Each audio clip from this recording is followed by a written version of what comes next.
was no Mayday alert from the pilot of the German jetliner that crashed in the French Alps. It is believed all 150 people on board were killed.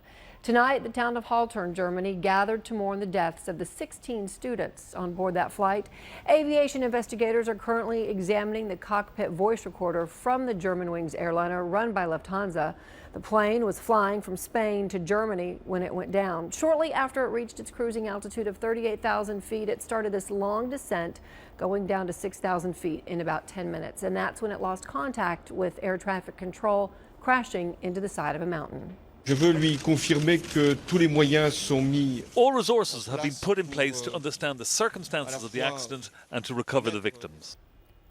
Germanwings says the last routine checkup on that plane took place yesterday. Disaster response is something Ken Jenkins does for a living. He's an airline consultant, most recently with the disasters at Malaysia Airlines, so he knows firsthand what these things are like. All right, Ken, I'm going to ask you just your initial response or feelings about this latest crash and what you thought of it, hearing about it. I think like most people, I'm very shocked and saddened to hear that another aircraft has gone down in just a matter of months and 150 people were killed, especially when there are children and infants on board. Yeah, it's awful. Let me ask you some uncomfortable questions that are uncomfortable to me, but I do want to ask them. Since you work with Malaysian Airlines, particularly the one that's still not been accounted for, is there, and it's awful and terrible, but down the road, is there some level of comfort knowing that this plane went down and finding it, even though it's disastrous consequences, as opposed to never knowing possibly what really happened? Well, certainly the consequences of each accident are different. If we can consider Malaysia 370 an accident at this point. But for the families of the Germanwings accident, they're not going to endure for a year that not knowing what happened to my loved one. They've seen TV, they have an idea of what's happened, and now they're going to be able to move on through integrating this accident into their lives. Let me ask you something. Is there, and this is where you come in, I think, is there a way to take something terrible, and I don't know if I'm saying this right, but make it less terrible, make it less so?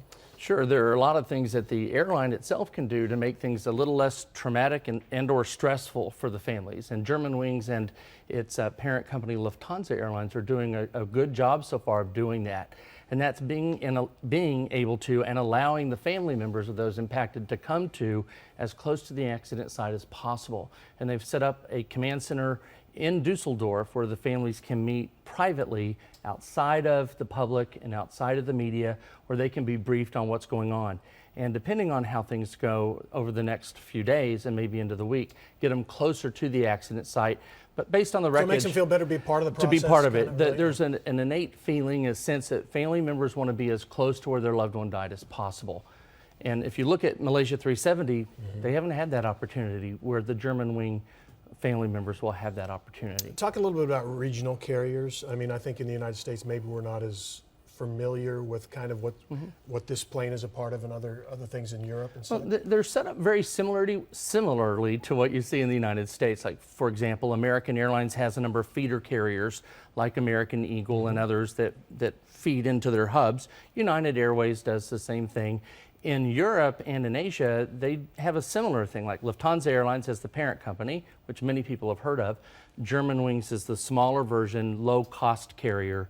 The only main difference is they fly larger aircraft than the U.S. regional carriers do. Do you find anything similar in the Malaysia airline crashes you've worked with in this one? Anything that you would advise airlines to focus on this, do this, here's what you need to do now?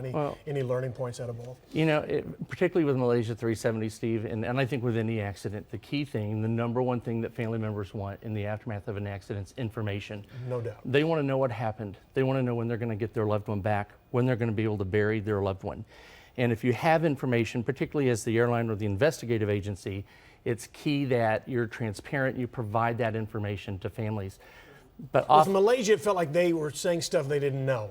And that's worse, right? If you start putting stuff out there that's not true, you don't know what you're talking about. That's damaging. You don't want to speculate. And that, at the same time, for Germanwings, there's so much speculation going on today, of course, in the media as well, that the families don't know what's right and what's wrong. So they're looking to the actual on-scene investigators to get that information so that they can assimilate and then integrate this event into their lives. Okay, Ken Jenkins has a new book out. A week old? Just a few days. A few days, less than a week. Called Resilience, based on his experiences with families survivors, non-survivors, and even the investigators. A lot of good interviews in here. Yes, A lot sir. of conversations, personal experiences, right? Yes, sir. All right, resilience, stories of courage and survival in aviation disasters. Ken, thanks for coming in. Appreciate Thank your you, time. sir.